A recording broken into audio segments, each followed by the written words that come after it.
gained enormous popularity in the mid to late 70s, early 80s for a few reasons. One is that the equipment just looks so different than anything that had ever been seen before. And two is because it just really worked.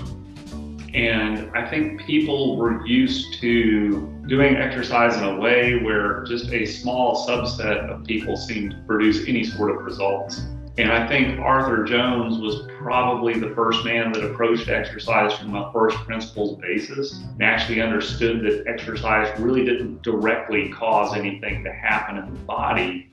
but instead exercise was actually a stimulus that was a threat to the body, and the body, having received the stimulus, would make this adaptation to exercise, but it actually required that there be a relationship between the dose of the exercise and the body's response, and that there had to be some time in between for that to happen. And when he systematized that approach, all of a sudden a much broader swath of the population actually was experiencing results from exercise that they had not before.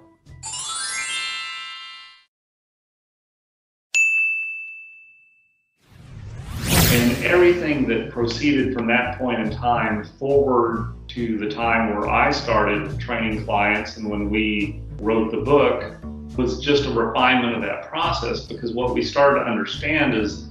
if you could refine the exercise stimulus, be more pure, more intense, and more focused on creating a rapid and deep level of fatigue in the muscle, the more efficient it became in terms of the amount of time required for recovery. But once recovery occurred, the magnitude of the adaptive response. So if you would just apply the stimulus and get the hell out of the way and let the body make its adaptive response, it was kind of, in the early days of it, we kind of got a little bit drunk on it because it was like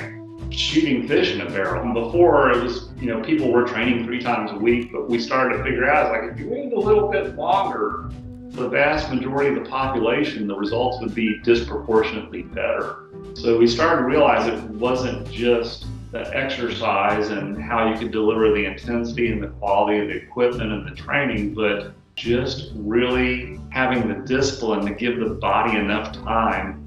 to generate its adaptive response. And once we started doing that, then the results were really astounding, and things even took off further from there.